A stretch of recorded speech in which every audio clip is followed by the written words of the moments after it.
बेटा नेक्स्ट बताने जा रहा हूँ। नेक्स्ट है 10, क्वेश्चन नंबर 10। कह रहा है कि n के किस मान के लिए समानांतर श्रेणी 63, 65, 67 डॉट डॉट डॉट और दूसरा दे रखा है बेटा 3, 10, 17 के nवें पद के समान हो। बेटा ये बिहार बोर्ड का क्लास है, क्योंकि बिहार बोर्ड के बच्चे को स्कूल भी अभी बंद है ना, उन लोग को क्लास नहीं हो पाता है, इसीलिए हम चाहते हैं कि कुछ बच्चे को यहाँ से बताएं, पढ़ें वो।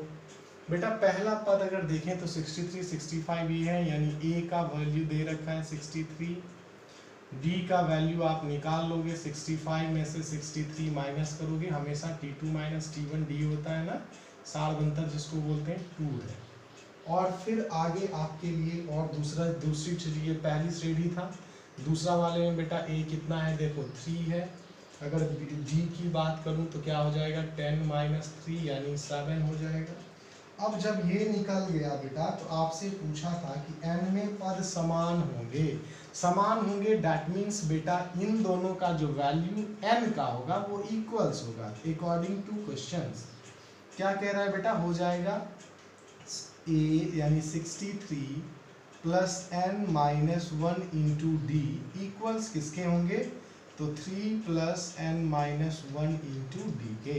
सॉल्व करिएगा 63 प्लस ये हो जाएगा 2n माइनस 2, मल्टीप्लाई कर दीजिएगा तो 3 प्लस 7n माइनस 7, इन 7 से दोनों को मल्टीप्लाई करोगे, 63 में से 2 गया बेटा 61 प्लस क्या हो जाएगा 2n इक्वल्स 7 में से 3 गया -4 प्लस 7n। अब ये देखो प्लस 2n तो इधर है ही, ये 7n इधर आ गया, माइनस में चेंज के प्लस इधर आएगा साइन चेंज, फिर -4 ये 61 इधर चला जाएगा -61। सॉल्व करेंगे -5n इक्वल्स ये और ये कैंसिल हो जाएगा, n का वैल्यू निकल गया क्या हो जाएगा 65 बाई में 5, यानी n का वैल्यू क्या होगा बेटा 13 होगी। तो बन जाना चाहिए था ये प्रॉब्लम्स। नेक्स्ट हम लोग देखते हैं बेटा नेक्स्ट क्या कह रहा है क्वेश्चंस।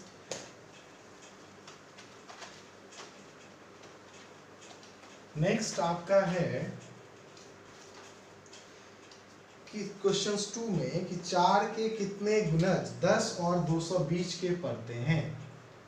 4 के कितने गुणज 10 और 220 के बीच पड़ते हैं। तो 4 के गुणज बेटा 10 और 220 का तो 4 बन जा 4, 4 2 जा 8 तो होगा नहीं, क्योंकि ये 10 और 250 के बीच में नहीं है। तो सबसे पहला हो जाएगा 4 3 12, यानी 4 3 12, 16 20 24 डॉट डॉट डॉट डॉट 248, क्योंकि 250 तक के ही लिखना था, तो 254 से डिविजिबल नहीं है, उससे जस्ट पहला डिविजिबल कौन सा है 248। तो अब आप समझिए यहाँ से a का वैल्यू पता चल गया बेटा 12, d आप फाइंड कर लोगे 16 माइनस 12 यानी कितने का 4 का टेबल है तो 4 का डिफरेंस भी होगा, और अंतिम पद यानी tn आपको पता चल गया कितना 248।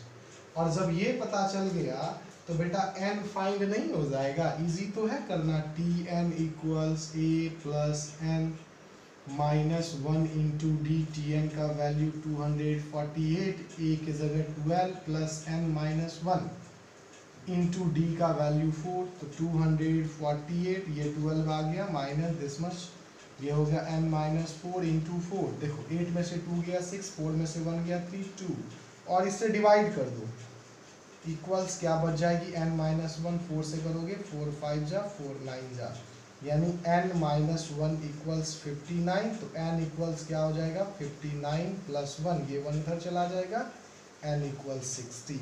इजी है करना, यानी 10 और 250 के बीच 4 के टोटल कितने गुणज होंगे बेटा, तो 60 होंगे, जैसे जो 10 और 250 के बीच आएगा, याद रखेंगे। तो और सारे क्वेश्चंस को सॉल्व करिए, जो भी दिक्कत होगा मेरे से पूछिए फिर। Okay bye.